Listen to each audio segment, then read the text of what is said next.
सुशांत सिंह राजपूत मामले में एनसीबी और सीबीआई जांच कर रही है और अब तक किसी भी अपराधी का नाम सामने नहीं आया है और ना ही किसी नतीजे पर सीबीआई पहुंच पाई है।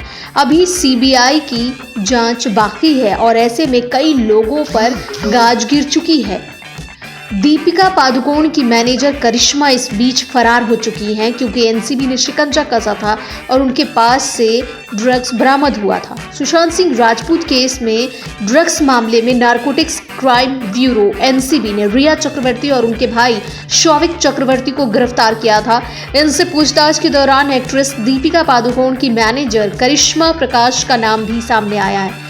बाद में दीपिका पादुकोण और करिश्मा प्रकाश की साल 2017 की एक चैट वायरल हुई थी। इसके आधार पर एनसीबी ने दीपिका और करिश्मा से भी पूछताछ की। पूछताछ के बाद दीपिका पादुकोण अपना काम करना शुरू कर चुकी हैं, जबकि एनसीबी ने उनके मैनेजर करिश्मा को पूछताछ के लिए समन भेजा है। करिश्मा को दोबारा समन भेजा गया है और एनसीबी की जोनल डायरेक्टर समीर वानखेड़े ने कहा कि करिश्मा प्रकाश से पूछताछ होनी है और इसके लिए उन्हें समन भेज दिया गया है। हालांकि एक रिपोर्ट में कहा जा रहा है कि करिश्मा प्रकाश कहां पर है, इसकी जानकारी किसी को नहीं है। क्या वो फरार हो गई हैं? इस बात को लेकर चर्चा जोरों पर है और ये भी कहा जा रहा है कि क्या करिश्मा की तरह अब दीपिका भी गायब हो जाएंगी, क्योंकि एनसीबी का शिकंजा इन लोगों पर बहुत ही ज्यादा कस चुका है। इस मामले में मैनेजर तो फरार हो चुकी हैं। करिश्मा दीपिका की मैनेजर थी और उनके फरार होने के बाद अब सोशल मीडिया पर ये खबरें आम हो रही हैं कि दीपिका पादुकोण भी गायब हो सकती है।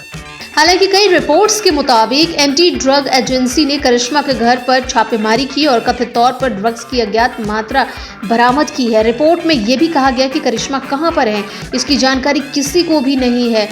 पूछताछ के लिए उन्हें समन भेजा गया था। एनसीबी ने करिश्मा को प्रत्यक्ष रूप से समन दिया था। एनसीबी ने करिश्मा को प्रत्यक्ष रूप से समन नहीं दिया था।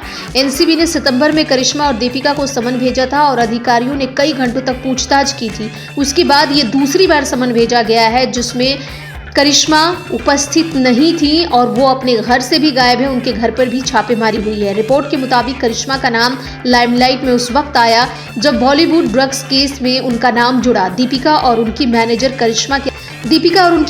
करिश्मा के अलावा सारा अली खान, श्रद्धा कपूर, रकुल प्रीत और अन्य लोगों से भी पूछताछ के लिए समन भेजा गया था। लेकिन फिलहाल दीपिका की मैनेजर करिश्मा गायब हैं। कहा जा रहा है कि वो फरार हो चुकी हैं एनसीबी के डर से, क्योंकि एनसीबी ने उन्हें समन भेजा था और अब दीपिका के ऊपर भी लोगों की उंगलियां उठने लगी हैं। लोगों का यही कहना है कि क्या वाकई दीपिका भी अब फरार हो जाएंगी? आपका क्या कहना है इस मामले पर? ढेर सारे कमेंट करें। देखते रहें बिग स्क्रीन, सब्सक्राइब करें और बेल आइकन जरूर दबाएं।